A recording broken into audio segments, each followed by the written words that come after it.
अस्सलामुअलैकुम, आप face to face देख रहे हैं। मैं हूं मोहम्मद अकबर बाजवा।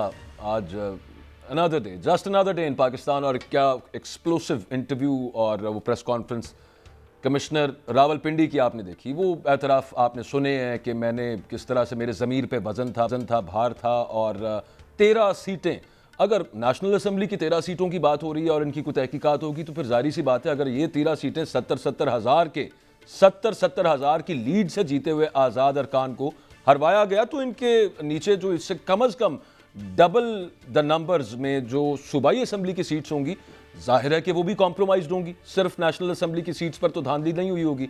लेकिन खूबसूरती यहाँ पर यह है कि निगरान हुकूमत और निगरान हुकूमत के जो वज़ीर इत्तलात साहब हैं, चलें उनका एक बयान आपको सुना देते हैं। वो ये जो दावा किया गया, ये जो इल्ज़ाम उनकी तरफ से लगाया गया कमिश्नर रावलपिंडी की तरफ से, उस पर क्या कहते हैं आमिर मीर साहब। देखें, ये आमिर मीर साहब फरमा रहे थे कि कमिश्नर रावलपिंडी साइको हैं। उनका जहनी तवाज़ुन दुरुस्त नहीं है कि उन्होंने अगर ये खुदकुशी की बात कर दी कि मेरे ज़मीर पर बोझ है। सवाल यहाँ पे ये पैदा होता है बिल्कुल उसी तरह जैसे साइफ़र का मामला आया था, तो बजाय इसके कि साइफ़र के मंदरजात की हम तहकीकात करते, हमने इस बात पर सवाल उठाना शुरू कर दिया कि साइफ़र डी कोडेड था, फिर उसको डी कोड किया गया, कैबिनेट में पेश किया गया कि नहीं किया गया, और अल्टीमेटली सज़ा किस चीज़ पे दी? गुमा दिया साइफ़र।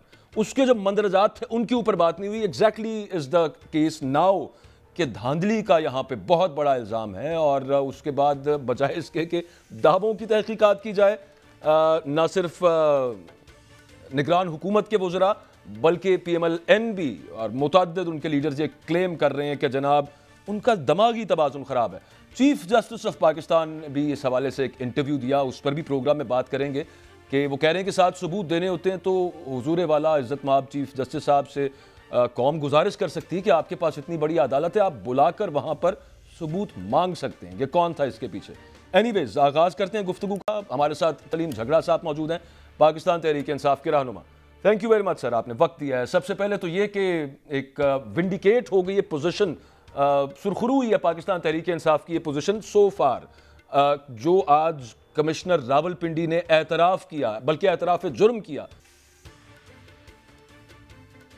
जी, मेरे ख्याल में ये सिर्फ शुरुआत है, और सबसे पहले तो जो इसकी कंक्लूजन है वो ये है कि हमें ये सारे कंट्रोवर्शियल हलकों पे फॉर्म 45 और बहुत से हलकों के पब्लिक हैं, वो गिन के इलेक्शन रिजल्ट चाहिए।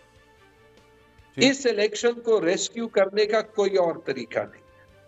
और ये देखिए कि जितने भी कंट्रोवर्शियल हलके हैं उस पे सिर्फ एक पार्टी ने फॉर्म 45 दिखाई है, पीटीआई की जो इंडिपेंडेंस है।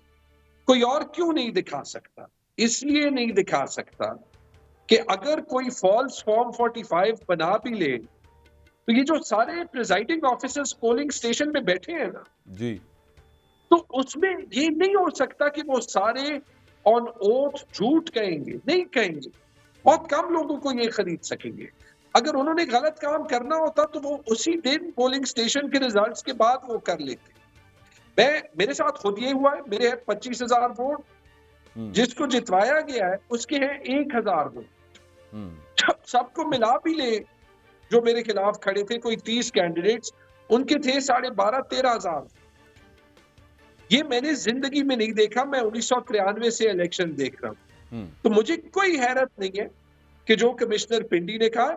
मैं पेशावर में, क्योंकि यहाँ पे 9 सीटों पे ये हुआ है, DC आफाक वजीर यहाँ पे DRO थे, CCPO अशफाक अनवर और SSP ऑपरेशंस काशिफ अब्बासी, ये 2 पुलिस के अनवर, ये 2 जगहों पे सारे रिजल्ट्स कंपाइल हो रहे थे। कमरे बंद थे, उसमें ये 3 ऑफिशियल्स जो है वो थे साथ। जो भी इलेक्शन का हमला था जो हुआ इनके सामने हुआ है। या भी ये नहीं डिनाई कर सकते कि इनके सामने हुआ है। वो जो आरओज निकलते थे, उनके चेहरे सफेद, मार्केट में पैसों की बात चल रही है। मेरे एस्टिमेट के मुताबिक पेशावर में उस रात तकरीबन 1 अरब रुपए कैश में चल रहा था, क्योंकि मुख्तलिफ पार्टी से जो है वो लेन देन और कम्युनिकेशन हो रही थी। मुझे बहुत से ऑपोजिशन के और के पार्टीज के लोगों ने कहा, तो ये छुप नहीं सकता, बिल्कुल भी छुप नहीं सकता। just be और मैंने the beginning. यहाँ पे उसमें झगड़ा साहब इलेक्शन कमीशन का भी जो आया, उस पर बयान आया, वो कहते हैं कि कमिश्नर का तो काम ही कोई नहीं है रिजल्ट्स बनाने के साथ। वो नीचे वो डीसी वगैरह या एसीज हो गए, लेकिन उनको हेड तो ऊपर बहरहाल कमिश्नर कर रहा होता है कि एडमिनिस्ट्रेटिवली। दूसरी बात यह है कि आप इसके बाद क्या देखते हैं? एक तो तहरीक इंसाफ का मुतालबा बड़ा वाज़ेह है, वो ये कि जहाँ जहाँ पर एतराज़ है कि यहाँ पर उनके साथ धांधली हुई, वहाँ पर ट्रिब्यूनल्स के अंदर और वही फॉर्म 45 मैच कर लिए जाएं, वो तो अपनी जगह पे है। लेकिन इस तरह के मामला अगर और आए और फिर ये कह दिया गया कि इलेक्शंस का लदम कर दें और दोबारा करा लेते हैं कौमी असम्बली के इलेक्शंस, उस पर क्या रद्द अमल होगा? नहीं, इलेक्शन कलदम करने का सवाल पैदा नहीं होता। धांधली हमारे खिलाफ हुई है, खैबर पख्तूनख्वा में भी हमारे खिलाफ हुई। धांधली के बावजूद खैबर पख्तूनख्वा में 80% सीटें जीते, धांधली के बावजूद। और अगर वो सीटें जहां पे रिजल्ट ओवरटर्न हुआ है वो शामिल कर दें तो मेरे ख्याल में 115 में से 112 सीटें जीते। ठीक है, इलेक्शन कलदम नहीं हो सकता क्योंकि मुश्किलात के बावजूद, तारीखी मुश्किलात के बावजूद, सिर्फ खैबर पख्तूनख्वा में नहीं पूरे पाकिस्तान में मैंडेट इमरान खान को मिला है।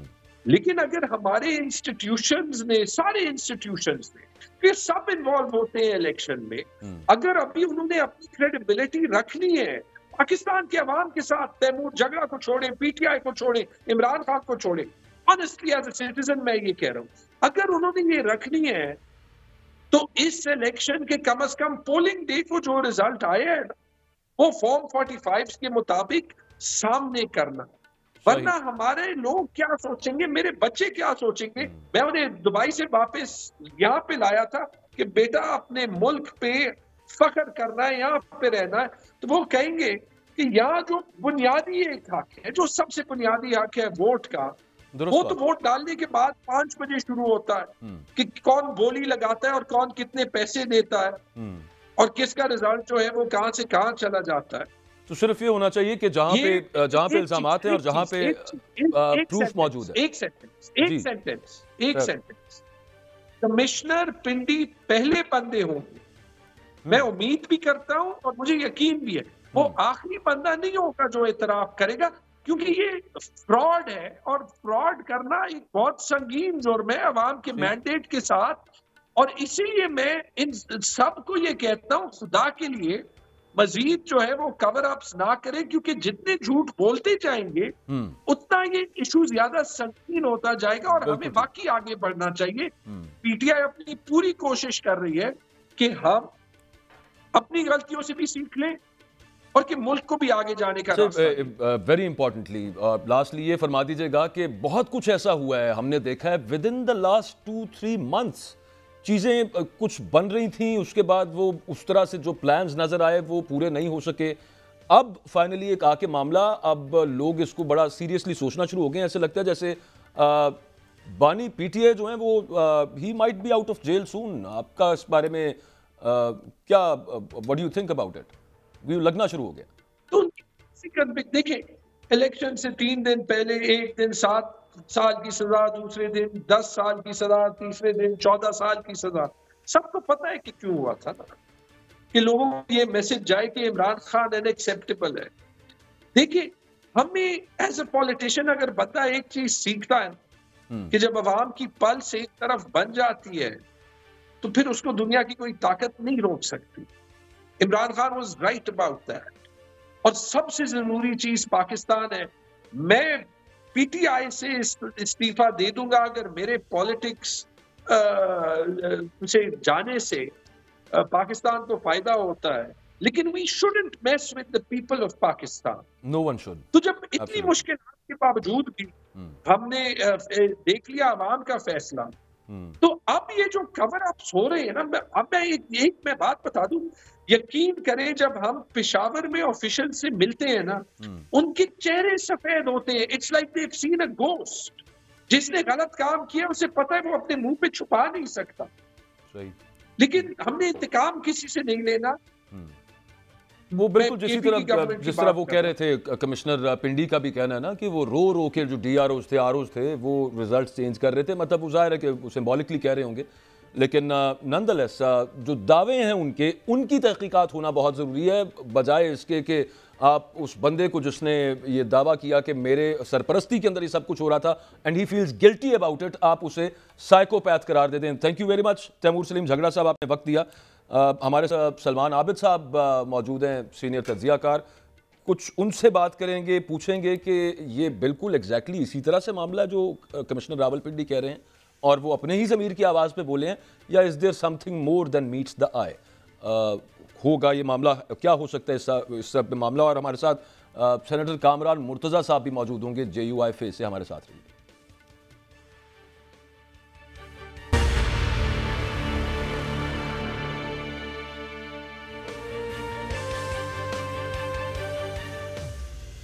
पिंडी डिवीजन में जो धांधली का एतराफ़ जुर्म किया है कमिश्नर साहब ने, उस पर दो तरह की आरा आ रही हैं। एक तो वो अपने मुंह से खुद फरमा रहे हैं कि जनाब मेरा ज़मीर मुझे मलामत करता है, दूसरी तरफ ये है कि शायद उनका दिमागी तवाज़ुन दुरुस्त नहीं। और एक और ये भी बात की जा रही है कि ये किसी के ईमा पे किया गया है, किसी के कहने पे इस तरह की स्टेटमेंट दी है कमिश्नर रावलपिंडी ने कि मैंने 13 सीटें 70-70 हज़ार की लीड वालों को जितवा दी।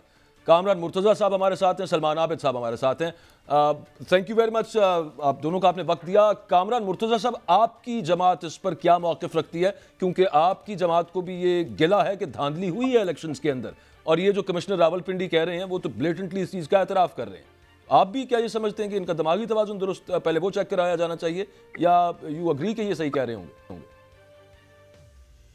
देखिए, मैं उनके हवाले से कुछ ज़्यादा नहीं जानता, मुझे नहीं पता कि उनकी रेपुटेशन क्या है, उनकी दिमागी सेहत के हवाले से जो मामला भी मुझे ना ओहदों के हवाले से और ना हवाले, तो जिनकी ये हिर्स ख़त्म नहीं होती उनका भी तो दिमागी तवाज़ुन ख़राब होता है, और उनका भी दिमाग जो है वो चेक करवाना चाहिए कि वो ठीक है या गलत है।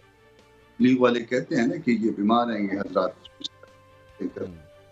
तो बीमारी तो है, मौजूद है और इस मुल्क में बड़ी आम है। और सही, जैसे चीफ जस्टिस साहब सलमान आबिद साहब कह रहे थे कि सिर्फ इल्ज़ाम तो ना लगाएं, कोई सबूत भी साथ दें। तो he has all the power to summon this now ex commissioner Rawalpindi अपनी अदालत में बुला के वो पूछ सकते हैं, और इस पर सुना है कि गौर भी हो रहा है। आपको लगता क्या है सलमान साहब, ये जो नज़र आ रहा है वैसे ही है, या फिर जैसे इस वक्त जो लोग निशाना है इसका, खासतौर मुस्लिम लीग नून और निगरान हुकूमतें, वो जो कह रहे हैं कि नहीं किसी और के कहने पे, किसी और चीज़ के ईमा पे, ये कोई और कंट्रोवर्सी है इसके पीछे जिस वजह से इस तरह का बयान आया? What do you think? मैं तो इन इंतखाबात से पहले ये कह चुका था कि ये इंतखाबात मुतनाज़ा हो गए, क्योंकि जिस तरीके से इंतखाबात का दरबार सजाया गया था और जिस तरह से एक पार्टी के साथ जो कुछ हुआ, उससे जाहिर होता था कि हम इंतखाबात नहीं चाहते हैं, बल्कि इंतखाबात के नाम पर एक सिलेक्शन का प्रोसेस अपनाने की कोशिश कर रहे हैं। और जो स्क्रिप्ट भी लिखा था वो भी इलेक्शन के नताइज में उस तरह से रिफ्लेक्ट तो नहीं हुआ, लेकिन जो नतीजे शाम के बाद आने शुरू हुए उसके हवाले से भी मुझे कुछ कहने की ज़रूरत नहीं है, बल्कि रात 11 बजे से लेकर सुबह 7 बजे तक जो इलेक्शन मैनेजमेंट सिस्टम है, जब वो ट्रांसपेरेंट तरीके से वर्कआउट ही नहीं हो सका, काम ही नहीं कर सका, नताइज दे ही नहीं सका, तो उससे और ज़्यादा इलेक्शन के बारे में डाउट्स और इबाहम जो है ना वो पैदा हो गए।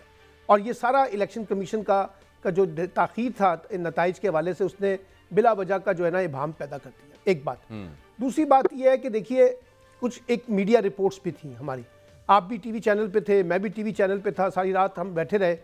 एक परसेप्शन बिल्ड हो जाता है चीज़ों के बारे में। अच्छा, ये नहीं है कि कोई 5% के ऊपर और 10% के ऊपर हम नताइज का असेसमेंट कर रहे थे। हमारे पास तो ऐसी कॉन्स्टिट्यूंसीज भी आ गई थी जहां 1-1 लाख वोट पड़ चुका था और वो काफ़ी परसेंटेज था, लेकिन उसके बावजूद हमने देखा कि सुबह दोपहर तक जो है ना उनके नताइज जो है वो काफ़ी हद तक तब्दील हुए। अब जो कुछ आज कमिश्नर रावलपिंडी ने कहा है, इसने तो फिर दोबारा उस डाउट को और ज्यादा तकवीयत दे दी ना। बिल्कुल। अच्छा, अब ये सही है या गलत, अभी इस बहस में नहीं पड़ते, लेकिन उन्होंने ये पंडोरा खोल दिया इंतखाबात का। अच्छा, अब पाकिस्तान की सारी सियासी जमातें इंक्लूडिंग पीएमएलएन कहती है केपीके में हमारे साथ ज्यादती हुई है, JUI कहती है कि केपीके में हमें हराया गया है, GDA कह रही है कि जनाब हमें सिंध के अंदर हराया गया है, जमात इस्लामी कह रही है हमें कराची के अंदर हराया गया है, PTI कह रही है हमें मुल्क के अंदर हराया गया है, अवामी नेशनल पार्टी वो कह रही है, फिर महमूद खान अचकजई, अख्तर मैंगल, हज़ारा वाले, कोई एक पार्टी है ऐसी जो ये कह रही हो कि हमें इंतखाबात में नहीं हराया गया। तो इसका मतलब है ये इलेक्शन अमलन मैं आपको बताऊं काफ़ी हद तक डिस्क्रेडिट हो चुका है और इस पर लोग सवालात उठा रहे हैं। और सीरियस किस्म के सवालात हैं और सीरियस किस्म के कंसर्न है इलेक्शन कमीशन और उसकी परफॉर्मेंस के ऊपर, चीफ इलेक्शन कमिश्नर के ऊपर। अब अगर आपने इन सवालों का जवाब नहीं देना और सिर्फ एक ही राग अलापना है कि जनाब इलेक्शन बड़े शफाफ हुए हैं, तो कौन मानेगा? कौन सी सियासी जमात मान रही है? खुद मीडिया के अंदर कितने लोग उसको मान रहे हैं? हम सब के अंदर एक डाउट्स हैं इस इलेक्शन के बारे में। और आज जो कमिश्नर साहब ने कहा है उसके बाद तो ये सिलसिला जो है मुझे डाउट है कि अगले 2-4 दिन में आप देखिएगा कुछ और लोग भी जो है इस तरह की बातें करते हुए नजर आएंगे जो सरकारी ओहदों पे थे। तो मेरा ख्याल है कि ये इलेक्शन तो अब काफी हद तक डिस्क्रेडिट हो गया है। अब कोर्ट क्या करती है, इलेक्शन कमीशन क्या करता है, रियासती इदारे किस तरह से इसको लेके चलते हैं, और ये जो सियासी जमातों ने एक तहरीक शुरू कर दी है इंतखाबात की धांधली की बुनियाद के ऊपर, इसका क्या मंजरनामा? नहीं, इस तहरीक को आज कमिश्नर रावलपिंडी ने एक नई ताकत दी है ना, और एक नई जिसे कहते हैं शिद्दत दी है। अब उसके बाद ये तहरीक और ज्यादा शिद्दत पकड़ेगी। नहीं, ये जो एक पेंडोरास बॉक्स खुला है, इसके नतीजे में वैसे सवाल तो ये भी है कि जिन पर इल्जामात हैं, और अगेन इलेक्शन कमीशन का काम है सबसे पहले फर्स्ट एंड फॉरमोस्ट, तो वहां पे अब आगे क्या प्रेशर बिल्डअप होगा या ट्रिब्यूनल्स क्या करते हैं उसके हिसाब से, और अगर कुछ साबित हो जाता है तो वहां पे इस्तीफे भी तो आने चाहिए। फिर कामरान मुर्तजा साहब, एक चीज वो जो मौलाना साहब ने कल भी 2 इंटरव्यू दिए, परसों एक उन्होंने इंटरव्यू दिया, इससे पहले वो खुद कह चुके थे कि हमने तो गिरबान से पकड़ के कुर्सी से उतार के निकाला, फिर वो खुद ही उन्होंने विंडिकेट कर दिया कि जनाब हम नहीं थे, वो तो कोई और था पीछे से, who was pulling the strings. और फिर उसके बाद मुलाकात हुई तहरीक इंसाफ के वफ्द की आपकी मौलाना साहब के साथ भी, which is a good sign, अच्छी चीज़ है। तो आगे उसमें क्या इत्तेफाक हुआ है? कोई आपसे अगर वज़ीर आज़म के जो उनके कैंडिडेट हैं उमर अयूब साहब, सुनने में भी आ रहा था कि आपकी जमात से भी वोट मांगा है तहरीक इंसाफ ने। मैं खुद मौजूद नहीं था जिस वक्त ये मुलाकात हुई है, और मौलाना साहब से मेरी बात भी नहीं हुई। उसके बाद आज पेशावर में, तो मुझे नहीं पता मैं क्या अंदरूनी कहानी क्या थी और क्या डिमांड्स की गई, क्या प्रपोजल लाया गया। बहरहाल जो मैं समझ पाया हूँ एज ए पॉलिटिकल वर्कर, जो मैं समझ पाया हूँ वो एक चीज़ लेके आए थे धांधली की। हमारा भी धांधली का मामला है और उनका भी धांधली का मामला है, वो भी कहते हैं धांधली हुई है, हम भी कहते हैं हमारी धांधली हुई है। तो क्लैश सिर्फ यहाँ पे आता है कि धांधली हम कहते हैं खैबर पख्तूनख्वा में भी हुई है, वो शायद उस बात पे ना है ना, मगर धांधली पे जो है ना हम साथ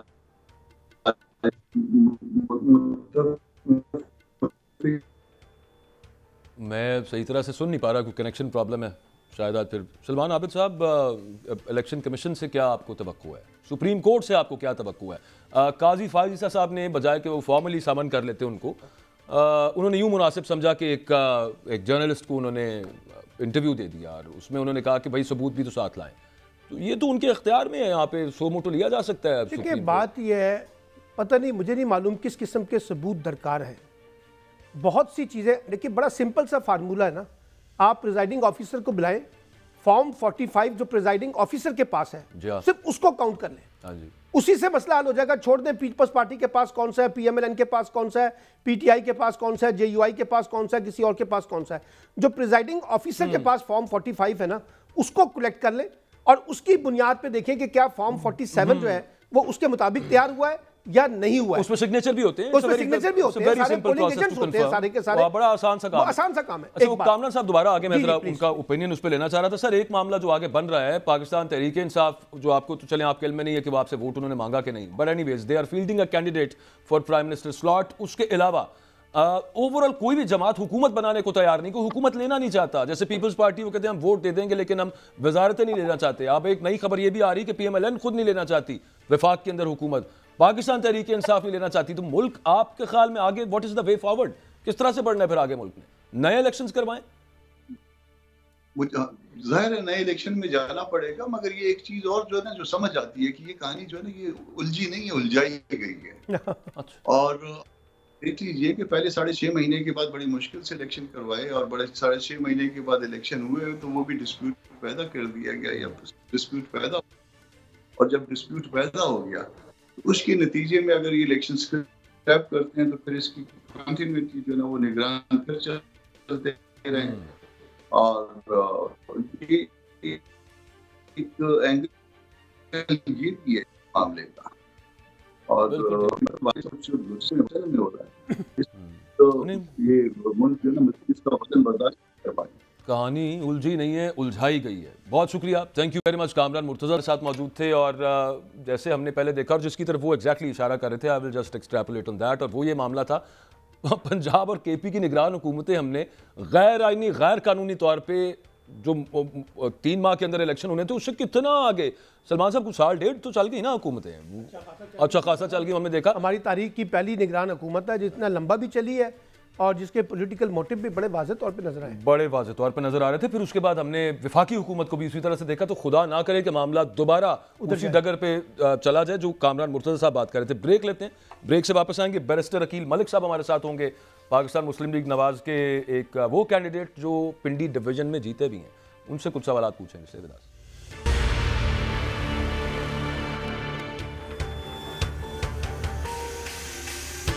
वेलकम बैक। रावलपिंडी डिवीजन से जहां पर ये इल्ज़ाम लगाया वहां के अब के साबिक कमिश्नर ने कि 70 हज़ार की लीड से जीते हुए लोगों को हरवाया गया ज़बरदस्ती। तो हमारे साथ NA 54 से पाकिस्तान मुस्लिम लीग नून के कामयाब होने वाले उम्मीदवार बैरिस्टर अकील मलिक साहब मौजूद हैं। First of all thank you sir, आपने वक्त दिया है। 2 चीज़ें, लेकिन सबसे पहले इस सवाल का जवाब दे दीजिएगा। वो PTI वाले भी यही बात कर रहे हैं और ये मुस्ताफ़ी होने वाले कमिश्नर साहब भी यही बात कर रहे हैं कि सिर्फ फॉर्म 45 चेक कर लें, सब क्लियर हो जाएगी चीज़। आपके पास जो रिजल्ट्स जिनके मुताबिक आप जीते हुए करार पाए, आपके पास फॉर्म 45 मौजूद हैं तमाम सर? जी बिल्कुल, बिस्मिल्लाहिर्रहमानिर्रहीम। सबसे पहले शुक्रिया जी, और मैं ये इस बात पे वाज़े तौर पे कहना चाहता हूँ कि जी अल्हम्दुलिल्लाह फॉर्म 45 मेरे पास कंप्लीट रिकॉर्ड मौजूद है और इलेक्शन कमीशन के पास भी रिकॉर्ड मौजूद है। बाकी दीगर अगर जितने भी कंटेस्टिंग कैंडिडेट्स हैं उनके पास भी मौजूद है तो वो भी अपने अपने फॉर्म्स बिल्कुल वाज़े तौर पे दिखाएं। जहाँ तक बात कमिश्नर साहब की आपने की, तो बड़ी अफसोसनाक बात है और अफसोसनाक वाक़या है कि वो गए किस काम के लिए और सिर्फ अपनी शायद मशहूरी के लिए या ज़हनी तवाज़ुन उनका बरकरार ना होते हुए इस तरह की लूज स्टेटमेंट उन्होंने आज दी।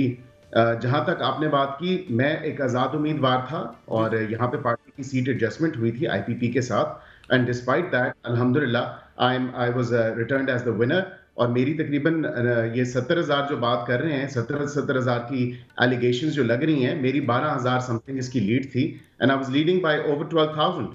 तो मुझे ये चीज़ समझ नहीं आती कि ये इस तरह स्वीपिंग स्टेटमेंट्स जो पास की गई हैं, ये किस तरह पास की गई हैं कमिश्नर साहब ने। और अगर इतने बड़े ओहदे पे एक ऐसा शख्स फाइज था जिसका ज़हनी तवाज़ुन ही दुरुस्त नहीं है, जिसने ये देखा नहीं कि पूरे इलेक्शन प्रोसेस को मुतनाज़ा बनाने के लिए और पाकिस्तान की सालमियत को नुकसान पहुंचाने के लिए, पाकिस्तान के खिलाफ एक ऐसा घिनौना मजाक करने के लिए इन्होंने, इनके ताने बाने कहाँ से मिलते हैं, ये चीज़ देखने की ज़रूरत है। इनका कॉल रिकॉर्ड चेक करवाना चाहिए, इनके मैसेजेस चेक करवाने चाहिए कि ये किसके साथ राब्ते में थे। और आज 10वें दिन इनको ये ख्याल आता है कि जी मेरा ज़मीर जाग चुका है और ज़मीर जागने पे जो है मेरा ज़मीर मलामत करता है और इसलिए जो है इन्होंने ये स्टेटमेंट्स दी हैं। तो ये 13 तारीख को अमेरिका का वीज़ा मेरा तो नहीं आया था, ये अमेरिका का वीज़ा इनका आया है। और अगर PTI के हवारियों के साथ मिलके और PTI की पूरी टीम के साथ मिलके जो तस्वीरें भी मंजर यहाँ पे आ चुकी हैं और उन्होंने देखा है कि PTI की तमाम तर टीमों से मिलते रहे हैं, मेरी भी एक मुलाकात इनसे हुई है इलेक्शन की। जब आप मिले थे बैरिस्टर साहब इनसे, तो तब आपको कोई ऐसा शायबा गुजरा कि इनका ज़हनी तवाज़ुन दुरुस्त नहीं है? और बाकी उसके अलावा जो हमजा शहबाज साहब ने, शहबाज शरीफ साहब ने अपनी हुकूमत के दौरान इतना अरसा लगाए रखा बहुत की पोजीशंस के ऊपर, उनको भी बिल्कुल आइडिया नहीं हुआ, कभी पता ही नहीं चला कि ये तो इसमें सर थोड़ी सी ये बात देखने की जरूरत है हमें कि ये असल में PTI की हुकूमत में बड़े अहम और बड़े ऐसे ओहदों पे फायज रहे हैं जहाँ पे इनकी शायद कमाई बहुत ज़्यादा होती होगी। हाउसिंग के तमाम तर जितनी भी जो पोजीशंस थी, की पोजीशंस, वहाँ पे ये फायज रहे हैं। और जितनी हाउसिंग सोसाइटीज़ पूरे पिंडी में, और ना सिर्फ पिंडी बल्कि मैं समझता हूँ पूरे पंजाब में जहाँ जहाँ हाउसिंग सोसाइटीज़ हैं, इन लोगों ने जो है वहाँ पे ठीक मारदाड़ की है और ये भी एलिगेशंस नज़र आ रही हैं। अब इन्होंने तो इल्ज़ाम लगा दिया और पूरे इलेक्शन प्रोसेस को मुतनाज़ा बनाने की इन्होंने नाकाम कोशिश की है। इनका अमेरिका का वीज़ा 13 तारीख को आता है और ये स्वीपिंग स्टेटमेंट देते हैं, पूरे इलेक्शन प्रोसेस पे क्वेश्चन मार्क क्रिएट करने की कोशिश करते हैं। मैं वैसे अमेरिका के वीज़े वाला कनेक्शन में कुछ समझ नहीं पाया, वो समझा दीजिएगा ज़रा। वो सर समझाने की ये बात है, उसमें थोड़ी सी ये बात देखनी पड़ेगी कि पहले तो एब्सोल्युटली नॉट से सफर शुरू हुआ था PTI का, अब वो एब्सोल्युटली यस पे आता जा रहा है। और वो आप भी देख रहे हैं कि जिस तरह पहले अमेरिका को कहा कि क्या कोई हम गुलाम है, और उसके बाद अभी कहते हैं लेकिन हम तो कमिश्नर साहब की बात कर रहे हैं ना, उनका वीजा आया कि किसी और का वीजा आया? ताना बाना मिलता है, क्योंकि कमिश्नर साहब की अपनी बहू ये वाज़े तौर पे नजर आ रहा है। अभी रिसेंटली उनकी बेटे की शादी हुई है, वो तमाम तौर उस प्रोटेस्ट में वहां पे एवनफील्ड के बाहर मौजूद थी, और इनके अपने भाई जो हैं, ये भी मंजर यहाँ पे बात आ रही है, भाई के कजन हैं, वो भी पीटीआई के एक रुकन रह चुके हैं। ये पीटीआई बहू वैसे सर पाकिस्तानी नेशनल नहीं है, वो जो मैंने तस्वीरें देखी हैं। ये तो और अलार्मिंग बात है कि अभी रिसेंटली शादी हुई है, उस टाइम पूरे इलेक्शन प्रोसेस में अगर इन्होंने कोई क्वेश्चन नहीं उठाया, किसी को सवाल नहीं किया, किसी पे इल्जाम नहीं लगाया, और आज इलेक्शन होने के रिजल्ट्स बनने के बाद, कल नोटिफिकेशंस होने के बाद पूरे पिंडी डिवीजन के, आज जो है ये उठा के एक स्वीपिंग स्टेटमेंट पास करते हैं, और ऐसी स्टेटमेंट पास करते हैं जिसमें पाकिस्तान को नाकाबिल तलाफी नुकसान हो रहा है, और इल्जामात भी लगाए। चीफ इलेक्शन कमिश्नर पे इल्जाम लगा दिया, और चीफ जस्टिस ऑफ पाकिस्तान पे इल्जाम लगाया, और चीफ जस्टिस साहब तौर पे ये कहा। नहीं, उसकी तो तहकीकात होनी चाहिए ना साथ फिर बैरिस्टर साहब। सिर्फ एक फाइनल एक चीज, फॉर्म 45 आपका और मुख्तलिफ आपके जो पोलिंग स्टेशंस के जो फॉर्म 45 हैं, वो फॉर्म 47 के साथ उनके जो नंबर्स हैं वो सिमुलेट होते हैं, वो मिलते हैं, वो टैली करते हैं आपके पास? मेरा रिजल्ट जो है फॉर्म 45 की बेसिस पे बना है। ये पता नहीं कहां से फॉर्म 45 पूरे पिंडी डिवीजन में, पूरे पाकिस्तान में ये पीटीआई वाले, अब इनका मुतनाज़ा बनाने का सिर्फ एक ही मकसद है। जिस तरह इन्होंने केपी में धांधली की है, जिस तरह केपी में इन्होंने अपनी मर्जी से इलेक्शंस करवाए, ये चाहते हैं पूरे पाकिस्तान में इनकी मर्जी से इलेक्शन हो, इनकी मंशा पे इलेक्शन हो। जिस तरह ये चाहते हैं, जिस तरह ये कॉन्डक्ट करना चाहते हैं इलेक्शंस, उस तरह हो। तो इलेक्शंस तो आर्टिकल 218 के तहत होंगे, इलेक्शन कमीशन ऑफ पाकिस्तान ने कराने हैं, और इलेक्शन कमीशन ऑफ पाकिस्तान ने साफ शफाफ इलेक्शन करवाए हैं। अगर इलेक्शन पे सवालिया निशान उठाया जा रहा है, तो ये कैरेक्टर्स और ये किरदार कौन है, इनका चेक करना पड़ेगा कि इनके ताने बाने कहां से जाके मिलते हैं, और ये किसकी इमाम है। फजल रहमान साहब भी उठा रहे हैं, उसके अलावा पीपल्स पार्टी भी कह रही है, चकरई साहब की पार्टी भी कह रही है, एएनपी भी कह रही है, वो सारे के सारे कह रहे हैं सिवाय आपके। नहीं, मेरे अलावा भी नहीं, आपके अलावा से मतलब है नून लीग के अलावा। मैं if you please allow me, मैं सलमान आबिद साहब, क्योंकि मुझे कुछ बता रहे थे अभी ब्रेक में थोड़ी देर पहले, सलमान आबिद साहब वो जैसे मैं बैरिस्टर साहब से भी पूछ रहा था, ये जो कमिश्नर साहब हैं, ये जो लियाकत चट्टा साहब हैं, he is been posted at many important positions even during Shehbaz Sharif साहब टेन्योर। हमें तो आज ही पता चला कि वो ज़हनी मरीज़ हैं। इससे पहले तो वो शरीफ फैमिली के बड़े, जिसे कहते हैं ना, फेवरेट ब्यूरोक्रेट्स में शुमार होते हैं। और बैरिस्टर अकील मलिक साहब के लिए अगर आप चाहें तो शहबाज शरीफ साहब के और मरीम नवाज साहिबा के ट्वीट्स भी मौजूद हैं, जिसमें वो इन्हीं चीफ अपना कमिश्नर रावलपिंडी की तारीफ़ और तौसीफ भी करते रहे। एक बात, लेकिन अब हर पार्टी का हक है, वो ये कहेंगे, वो कहना चाहिए।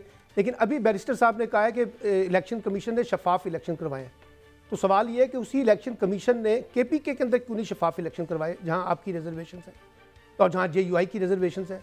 ये सिर्फ इलेक्शन कमीशन ने शफाफ इलेक्शन कराने का ठेका पंजाब में रखा हुआ था या किसी और सूबे में भी था? ये दोनों तरफ कराची में जब इलेक्शन हुआ, वो भी हमने देखा किस तरह से इलेक्शन हुआ है। मैं कह रहा हूँ ना, मैं ये कह रहा हूँ कि बुनियादी बात ये है, और ये भी मुझे बता दें बैरिस्टर साहब कि जो इलेक्शन मैनेजमेंट सिस्टम फेल हुआ रात 11 बजे से लेकर सुबह तक, उसका कौन जिम्मेदार है? क्या चीफ इलेक्शन कमिश्नर अकाउंटेबल नहीं है कि वो क्यों इलेक्शन के नताइज में ताखीर पैदा हुई? में भी बात करते रहे कि RTS और RMS सिस्टम जब 2018 में आया, वही बैठा ना। तो फिर बेटा, जब आप 2018 को चैलेंज कर रहे हैं, जब आप 2018 को चैलेंज कर रहे हैं, तो 2024 का भी चैलेंज करें ना कि नताइज क्यों ताखीर हुई है। अच्छा, उस पर एक कमेटी भी बनी थी, उस पर एक पार्लियामान की कमेटी भी बनी थी, परवेज खटक उसको हेड कर रहे थे, लेकिन उसके बाद no one showed real interest in getting that investigated. PMLN का वाज़ेह स्टांस ही होना चाहिए। माजरत के साथ सलमान साहब, टाइम असल में खत्म हो गया है, पीछे से मुझे बार बार कह रहे हैं। एनीवेज, अब जो भी पेंडोरास बॉक्स खुला है, हो एक ही तरह से इसका नथारा हो सकता है सब चीज़ का, एंड दैट इज़ कि सुप्रीम कोर्ट अब इस पे जो कहा जा रहा है कि हम बुलाएंगे, या आप देखते हैं कोई दरखास्त कबूल करनी है या फिर सो मोटो लेना है, तो let's see and let's hope कि वहाँ पे क्या मामला बनते हैं और ये इसमें कुछ क्लैरिटी आए। कल तक के लिए इजाज़त दीजिए, अल्लाह हाफिज़।